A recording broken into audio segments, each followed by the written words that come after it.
मंगवाना हो या लंदन से परफ्यूम, बनारसी साड़ी हो या कच्छ की हैंडक्राफ्टेड चोली, सब कुछ आप तक पहुंचा देगा अमेज़न सिर्फ और सिर्फ एक दिन में। पर कैसे? आखिर कैसे अमेज़न मीलों का सफर तय कर एक ही दिन में आप तक आपका प्रोडक्ट डिलीवर कर देता है? वेल, इसका जवाब आपको इस फैक्ट से मिल सकता है कि आप प्लेस योर ऑर्डर बटन दबाते हो ना, उससे पहले ही आपके पैकेज की जर्नी शुरू होकर वो आपके नजदीकी वेयरहाउस में ऑलरेडी आपके इंतजार में होती है। हैं? शॉक्ड? लेकिन अमेज़न को कैसे पता चला कि आप ये ऑर्डर करने वाले हो? चलो, उसके पीछे कोई टेक्नोलॉजी पक्का होगी। लेकिन अभी फिलहाल में जेफ सर जी इसी वन डे डिलीवरी का समय और कम करने के लिए नॉर्दर्न केंटकी में $1.5 बिलियन का प्रोजेक्ट चालू कर रहे हैं, जहां ऐसा एयर हब बनाया जाएगा ना जिसकी कैपेसिटी 100 एयरप्लेन्स की होगी। लेकिन जब अमेज़न के पास फेडेक्स और यूपीएस जैसे ऑप्शंस ऑलरेडी मार्केट में है, तो ये एक्स्ट्रा पैसा बर्बाद क्यों कर रहे हैं प्राइम एयर्स बनाकर? और आपको क्या लगता है, ये एयरबेस बन जाने के बाद क्या अमेज़न डिलीवरी एक दिन से और भी ज्यादा कम समय में आप तक आपके प्रोडक्ट डिलीवर कर पाएगी? वेल, यही सारे सवालों के जवाब लेके आया हूँ मैं हमारे आज के इस रोमांचक video titled how Amazon delivers one day shipping. तो शुरुआत से शुरू करें तो समझ लो मुझे कल या परसों के लिए एक लेटेस्ट ट्रेंडिंग शर्ट की जरूरत है, तो उसका ऑर्डर मैं आज प्लेस करूं, उससे पहले ही वो शर्ट मेरे नजदीकी वेयरहाउस में आ पहुंचती है। अब मेरा सवाल यहाँ पर ये है कि भाई साहब, कि अमेज़न वालों को पता कैसे चला कि परसों मैं न्यू वीडियो बनाने वाला हूँ जिसके लिए मुझे न्यू शर्ट की जरूरत पड़ेगी? अब यहाँ पर ये नहीं समझना कि मैं एक यूट्यूबर हूँ इसीलिए मुझे कोई स्पेशल ट्रीटमेंट दी जा रही है। नहीं भाई नहीं, मुझे या किसी और को कोई वीआईपी ट्रीटमेंट नहीं मिल रही। असल में ज्यादातर चीजें जो आप अमेज़न से खरीदते हो वो आपको आपके ही एरिया के कोई थर्ड पार्टी वेंडर से मिलती है। और यहाँ पर थर्ड पार्टी वेंडर से मेरा मतलब है वो स्मॉल या लार्ज स्केल बिजनेस जो अपने प्रोडक्ट्स को अमेज़न द्वारा बेच रहा है। याद रखो, अमेज़न एक प्लेटफॉर्म है जहाँ इन लोगों को बस थोड़ी सी कीमत एज ए कमीशन भरनी पड़ती है अमेज़न को, ताकि उनके प्रोडक्ट्स अमेज़न अपने वेबसाइट पर प्लेस कर सके और लोगों के सामने दिखाए। पर पहले तो अमेज़न के स्टार्टिंग के स्टेज में ऐसा कुछ नहीं था। जहां समय को जरा सा रिमाइंड करके 2019 की ही बात करें तो जेफ बेजोस ने अपने लेटर टू शेयर होल्डर्स में खुद कहा था कि थर्ड पार्टी सेल्स जो 1999 में 3% थे वो 2018 में 58% तक आ पहुंचे हैं। और मान लो अगर कोई थर्ड पार्टी वेंडर को यहाँ अमेज़न पे बिजनेस ना करना हो पर उसके प्रोडक्ट्स की हाई डिमांड हो, तो अमेज़न उनके प्रोडक्ट्स खुद खरीद लेता है और फिर अपने नाम पे अमेज़न शेल्फ्स में शो करता है। पर अब यहाँ पर आप ये सोच रहे होंगे कि इलेक्ट्रॉनिक्स और फैशन के अलावा भी तो अमेज़न पे बहुत कुछ मिलता है, तो वो सब कहाँ से लाते हैं? वेल, अमेज़न के शेल्फ्स में दिखाई देने वाले काफी सारे प्रोडक्ट्स अमेज़न के खुद के ही होते हैं, जो Amazon Basics, Amazon Essentials, fashion lines, Lark and Ro और अमेज़न एको से लाए जाते हैं। और ये सारे डे टू डे खरीदे जाने वाले प्रोडक्ट्स ज्यादातर अमेज़न वेयरहाउस में ऑलरेडी पैक्ड होके तैयार होते हैं, ताकि आप जैसे ही प्लेस योर ऑर्डर बटन दबाओ वैसे ही ये आप तक पहुंचने के लिए निकल जाएं। लेकिन यही तो सबसे बड़ा और मेजर सवाल खड़ा होता है कि आखिर कैसे अमेज़न को पता चलता है कि कौन से प्रोडक्ट्स को पहले से ही पैक करके रेडी रखना है? तो बॉस, इसका जवाब मैं आपको दूंगा, बट उससे पहले कैसा रहेगा कि अगर आप अमेज़न पे खरीदे हुए प्रोडक्ट्स पर पैसे अर्न कर सको। तो अमेज़न पर हम दुनिया भर की शॉपिंग करते हैं लेकिन हम पैसे अर्न नहीं कर पाते। बट आज मैं तुम्हें एक ऐसे ऐप के बारे में बताऊंगा जिसका नाम है कैश करो, जिसमें अमेज़न तो क्या, जितने भी पॉपुलर ऑनलाइन शॉपिंग एप्स है ना, जैसे कि मिंत्रा, आजियो, स्विगी एटसेट्रा, इन पे शॉपिंग करते करते आप 30% तक कैशबैक पा सकते हो। सोचो कितना मनी जो आप अर्न कर सकते थे आप ये ऐप ना यूज करके गवा रहे हो। ये इंडिया का बिगेस्ट कैशबैक वेबसाइट है जो कि रतन टाटा जी द्वारा फंडेड है for a noble cause of course. और यहाँ पर जो भी कैशबैक आपको मिलता है वो रियल कैश है जिसे आप अपने बैंक अकाउंट में ट्रांसफर कर सकते हो या फिर अमेज़न वाउचर्स के फॉर्म में कन्वर्ट करा सकते हो। कैश करो यूज करना बहुत ही सिंपल है। नीचे डिस्क्रिप्शन लिंक पर क्लिक करके इस पे साइन अप करना और कोड GSF25 यूज करना, जिससे आपको सीधा 25 रुपए का साइन अप बोनस मिलेगा। फिर कोई भी वेबसाइट को सर्च करो, फिर सिलेक्ट करो and tap orange button, cash करो आपको सीधा उसी वेबसाइट पर लेके जाएगा और फिर शॉप करो नॉर्मली। प्रोडक्ट्स के पेमेंट्स के बाद आपको माय अर्निंग सेक्शन में कैशबैक दिखेगा जिसे सीधा बैंक अकाउंट में खींच लो, easy peasy. So click on the link in the description, register now, use GSF25 और 25 रुपए का इंस्टेंट साइन अप बोनस पाओ। सो फ्रेंड्स, अब हम बात करते हैं अमेज़न की स्ट्रैटेजी के बारे में कि उसे पहले कैसे पता चल जाता है कि उस एरिया में लोग क्या खरीदने वाले हैं। तो बॉस, इसका जवाब एकदम सिंपल है। Amazon एक स्ट्रैटेजी अपनाता है जहां वो ये दिखाता है कि कौन से एरिया में कौन से प्रोडक्ट्स की ज्यादा डिमांड होगी। जैसे कि कोई बिजनेस सेक्टर एरिया होगा, वहाँ इलेक्ट्रॉनिक गैजेट्स और पेपर एंड फाइल्स की ज्यादा डिमांड होगी, और वैसे ही पॉश एरियाज में फैशन एंड लग्जरीज की ज्यादा डिमांड पड़ेगी। और फिर यही एस्टिमेट्स और एरिया वाइज प्राइम सब्सक्राइबर्स के डेटा के हिसाब से Amazon आपके नजदीकी एरिया के वेयरहाउस में उस एरिया में वाइडली खरीदे जाने वाले प्रोडक्ट्स को तैयार रखता है। और साथ ही में कुछ बेसिक प्रोडक्ट्स जैसे कि वॉच, कप, गिफ्ट्स जैसे डे टू डे प्रोडक्ट्स और डेली एसेंशियल्स भी पहले से ही रेडी रखते हैं। बाकी अगर कुछ कम पड़े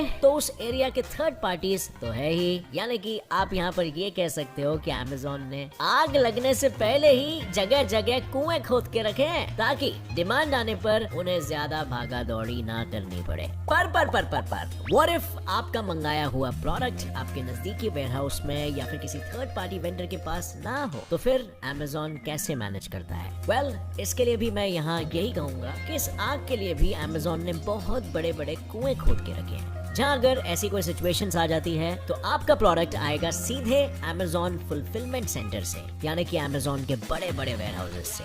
और देखा जाए तो आपको पता चलेगा कि ये वेयरहाउस कम और आपके प्रोडक्ट्स का एम्यूजमेंट पार्क ज्यादा है। और अगर अब आपका सवाल ये हो कि प्रोडक्ट्स का एम्यूजमेंट पार्क कैसे, तो फिर आपके कैसे का जवाब मैं आपको सिर्फ बोलूंगा ही नहीं बल्कि दिखाऊंगा भी, क्योंकि यहाँ पर आपके प्रोडक्ट्स कन्वेयर बेल्ट का पूरा मजा उठाते हैं। फिर ये स्लाइडर्स पर छोटे बच्चों की तरह स्लाइड करते हैं, यहाँ तक कि ये प्रोडक्ट्स रोबोट्स पर बैठ के उनकी सवारी भी करते हैं। और फिर अंत में स्कैन होने के लिए वो रोलर कोस्टर जितने लंबे बेल्ट पे सवार होते हैं, जहाँ उन बेल्ट्स पे ये चेक होता है कि सही प्रोडक्ट ही पैक हुआ ना, और फिर उनका वजन देखा जाता है ताकि पता चले कोई डिफॉल्ट प्रोडक्ट तो नहीं जा रहा। और फाइनली फिर उस प्रोडक्ट का नाम स्टॉक लिस्ट से हटाया जाता है ताकि पता रहे कि अब कौन से प्रोडक्ट को रीस्टॉक करने की जरूरत पड़ रही है। और ऐसे वेयरहाउस सिर्फ एक नहीं, दुनिया भर में ऐसे 175 अम्यूजमेंट पार्क्स हैं, आई मीन फुलफिलमेंट सेंटर्स हैं, जिसमें से 60 तो अपने इंडिया में ही है। और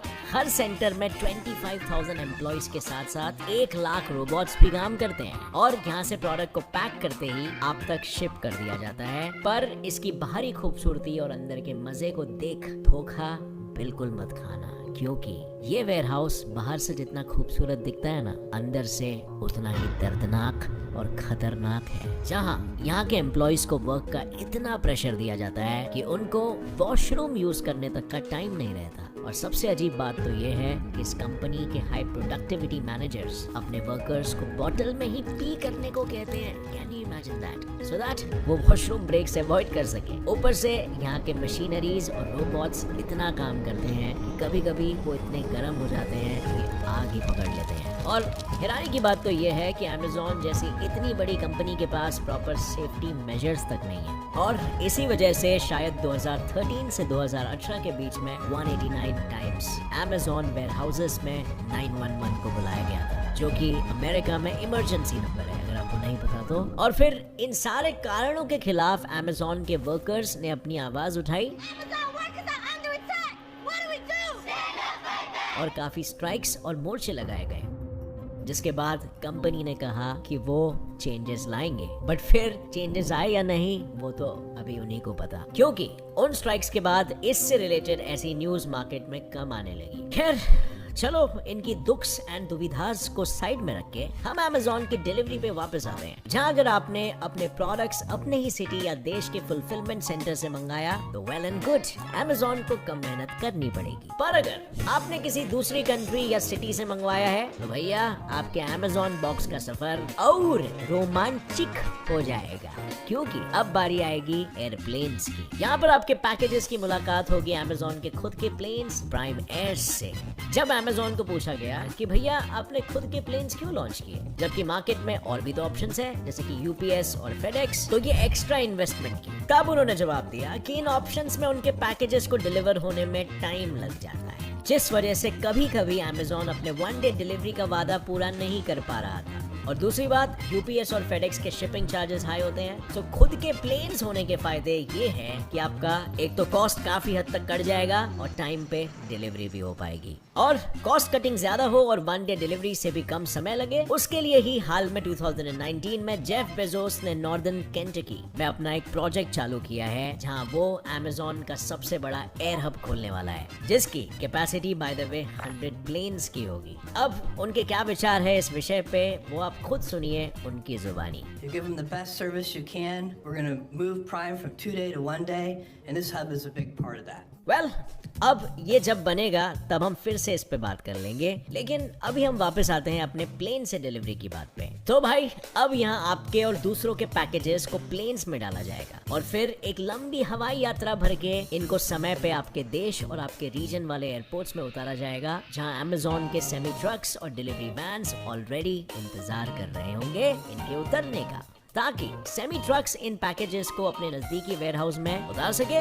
और अगर आप एयरपोर्ट्स के नजदीक ही रहते हो तो ये डिलीवरी वैन्स आपको वहीं से डायरेक्टली पैकेजेस पहुंचा सके। Now just for general knowledge मैं आपको ये बता दूं, दुनिया भर में Amazon के कुल 10,000 सेमी ट्रक्स और 20,000 प्लस डिलीवरी वैन्स हैं। और अब जो पैकेजेस सेमी ट्रक्स ने वेयरहाउस में उतारे हैं, उन्हें Amazon के डिलीवरी पर्सन्स या फिर स्मॉल बिजनेसेस के डिलीवरी वाले वहां से कलेक्ट करके फाइनली इस चेन को पूरा करते हुए वो आपका दरवाजा खटखटाते हुए Amazon बॉक्स को आप तक पहुंचा देते हैं। और इतनी बड़ी प्रोसेस जिसे बोलने में ही मुझे 10 से 15 मिनट लग गए, Amazon इस प्रोसेस को बस एक दिन में प्रैक्टिकली करके दिखाता है। और शायद इसी वजह से आज Amazon प्राइम के 200 मिलियन से भी ज्यादा सब्सक्राइबर्स हैं दुनिया भर में। सो फ्रेंड्स, ये था आपके प्रोडक्ट का सफर from Amazon warehouse to your doorstep. अब आपको क्या लगता है, क्या ये डिलीवरी टाइम फ्यूचर में लेस देन 1 डे हो पाएगा? अगर हुआ तो क्या Amazon में काम करने वाले एम्प्लॉइज पे लोड और बढ़ेगा या फिर नहीं? आपको क्या लगता है? आपकी जो भी राय है मुझे कमेंट सेक्शन में बताओ। और साथ ही प्रोडक्ट के सफर को देखने में और समझने में मजा आया तो एक लाइक जरूर